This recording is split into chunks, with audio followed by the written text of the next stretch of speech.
بابا فرید کی ایک زندہ کرامت بتا دوں، میں کرامت وہی سناؤں گا جس کو ہر کوئی دیکھ بھی سکتا ہے اور محسوس بھی کر سکتا ہے۔ میں کرامت آپ کے آگے وہ رکھوں گا جس کو کوئی بھی دیکھ سکتا ہے، آج بھی آپ جا کے اس کرامت کو ابھی دیکھ سکتے ہیں۔ ایک زندہ کرامت بتاؤں بابا فرید کی، ایک زندہ کرامت بتاؤں داتا علی حجویری کی، ایک زندہ کرامت بتاؤں حافظ عبد الکریم رحمت اللہ علیہ کی، ایک زندہ کرامت بتاؤں غوث اعظم کی، مجدد الفسانی کی، بہاؤ الدین نقشبند کی۔ ان کی زندہ کرامت یہ ہے، بابا فرید نے خود تو ساری زندگی اللہ کا ذکر کیا، خود زندگی میں تو لوگوں کو اللہ کا ذکر کرایا، آج بھی ان کی قبر ذکر الہی کی تبلیغ کر رہی ہے، آج ان کی قبریں بھی ذکر الہی کی تبلیغ کر رہی ہیں۔ بڑے بڑے مدارس ہیں، بڑے بڑے مراکز ہیں، سب کی خدمات اپنی جگہ معتبر ہیں اور قابل قبول ہیں اور قابل تحسین ہیں، لیکن ذرا بابا فرید کی قبر پہ رات کے اس پہر میں چلے جاؤ، رات کے اس پہر میں بابا فرید کے مزار پہ جاؤ، تمہیں بڑے سے بڑے مرکز میں اتنے بیٹھے نظر نہیں آئیں گے، تمہیں بڑے سے بڑے آگے پیچھے مرکز میں اتنے لوگ بیٹھے اللہ کا ذکر کرتے نہیں نظر آئیں گے جتنے لوگ تمہیں رات کے اس پہر میں بھی بابا فرید کی قبر پر بیٹھ کے اللہ کا ذکر کرتے نظر آئیں گے۔ یہ ان بزرگوں کی شان ہے، زندگی بھر اللہ کا ذکر کیا، آج یہ قبروں میں جا چکے ہیں، ان کی قبریں لوگوں کو مقناطیس کی طرح کھینچ رہی ہے، جو ان کی قبر پہ آتا ہے اللہ کا ذکر شروع کر دیتا ہے۔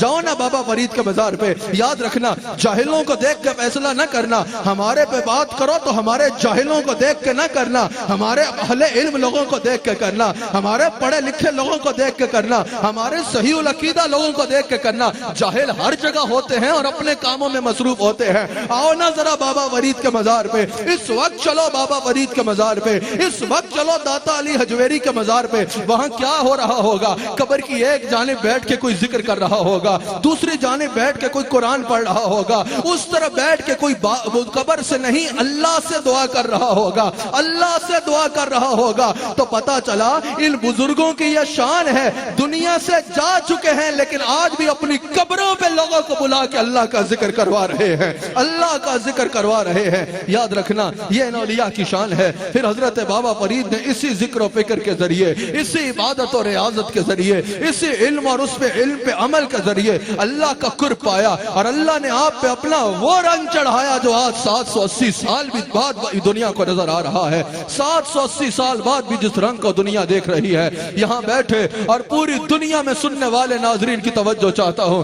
مفسرین نے کہا اے دین اللہ، اس سے مراد اللہ کا دین ہے۔ پھر الزموا دین اللہ، اس سے مراد یہ ہے کہ اللہ کے دین کو تھام لو، اللہ کے دین کے ساتھ مضبوطی کے ساتھ جڑ جاؤ۔ آج ہم بابا فرید سے محبت کیوں کرتے ہیں؟ کوئی دنیاوی رشتہ ہے؟ ابے دنیاوی رشتہ تو علامہ فیصل صاحب نے اپنے پردادا کی قبر نہیں دیکھی ہوگی، فاروق میروی صاحب نے اپنے پردادا کی قبر نہیں دیکھی ہوگی۔ دنیاوی رشتہ تو 3 پشتیں پیچھے بھی جا کے انسان وہاں جانا ضروری نہیں سمجھتا، انسان وہاں جانا کوئی خطا ضروری نہیں سمجھتا۔ 780 سال پرانے بزرگ کے ساتھ ایسی محبت کہ اس دور میں بھی لوگ دور دور سے چلے آتے ہیں۔ اس دور میں جب 2 وقت کی روٹی کھانا لوگوں کے لیے مشکل ہو گیا ہوا ہے، 2 وقت کی روٹی پکانا لوگوں کے لیے گھروں میں مشکل ہوا ہے، اس مہنگائی کے دور میں بھی لوگ دور دور سے سفر کر کے بابا فرید کے مزار پہ آتے ہیں۔ آخر یہ کون سا رشتہ ہے؟ آخر اس محبت کی بنیاد کیا ہے؟ آخر اس محبت کی وجہ کیا ہے؟ اس محبت کی وجہ فقط یہ ہے کہ یہ اللہ کے دین کو تھامے ہوئے تھے، انہوں نے اللہ کے دین کو تھام لیا۔ یاد رکھنا یہ کروڑوں لوگ جو تمہیں بابا فرید کے مزار پہ آتے نظر آتے ہیں، سال بھر جو تمہیں کروڑوں لوگ بابا فرید سے محبت کرتے نظر آتے ہیں، بابا فرید کے مزار پہ جو جمگٹے آپ کو مخلوق کے نظر آتے ہیں، یہ کون لوگ ہیں؟ کوئی بھی صحیح العقیدہ سنی یہاں شرک کرنے نہیں آتا۔ اگر کوئی شرک کرنے آتا ہے تو وہ گمراہ ہوگا، وہ مشرک ہوگا، لیکن شرک کی تعریف آپ کی من پسند نہیں ہوگی۔ شرک کی تعریف وہ ہوگی جو ہمارے بزرگوں نے قرآن و حدیث کی روشنی میں بتائی ہے۔ کوئی بھی صحیح العقیدہ سنی یہاں شرک کرنے نہیں آتا۔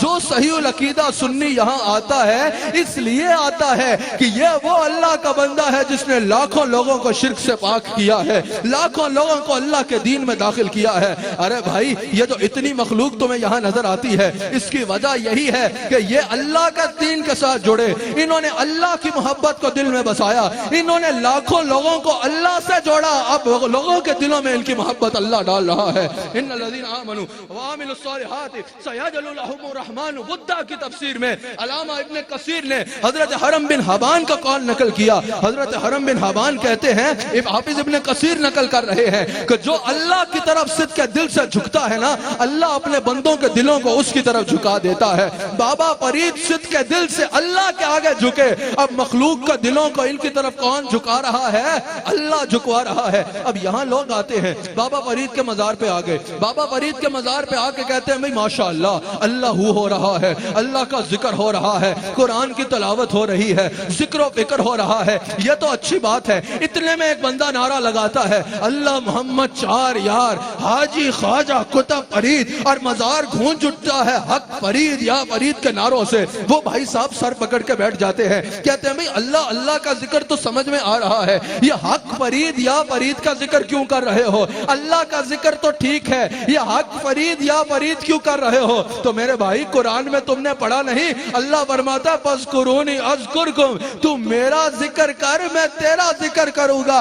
بابا فرید نے ساری زندگی اللہ اللہ کی، اب فرید فرید اللہ کروا رہا ہے، اب بابا فرید کے نعرے اللہ لگوا رہا ہے، اب بابا فرید کا ذکر اللہ کروا رہا ہے۔ میں نے کہا نا ایویں ہی نہیں فرید فرید ہوندی، ایسے ہی نہیں ہر طرح بابا فرید کا ذکر ہو رہا، ایسے ہی نہیں دنیا کے چار جانب تم کہیں بھی کسی کونے میں چلے جاؤ، چار دانگی عالم میں تمہیں حق فرید یا فرید کی صدائیں سنائی دیں گی۔ حضرت بابا فرید رحمت اللہ تعالی علیہ نے اللہ کے دین کو تھاما، اللہ کے دین کو تھام لیا، دل میں اللہ کی محبت کا بسایا۔ اب اپنی مخلوق کے دل میں ان کی محبت اللہ ڈال رہا ہے، اللہ ڈال رہا ہے۔ اور اگر تم بھی یہ مقام چاہتے ہو، حضرت بابا فرید کا مقام، حضرت بابا فرید کا رتبہ، حضرت بابا فرید کی شان ہسٹری نہیں ہے کہ بس اس کو پڑھ کے واہ واہ کر دو۔ تم نے بھی اس منزل پہ چلنا ہے، تم نے بھی اللہ کا ولی بننا ہے، تم نے بھی اللہ کا مقرب بننا ہے، تم نے بھی اللہ کی معرفت حاصل کرنی ہے۔ اور یہ ممکن کیسے ہوگا؟ اللہ کے دین کا مضبوطی سے تھام لو، صبغۃ اللہ، تم پہ اللہ کا رنگ چڑھ جائے گا۔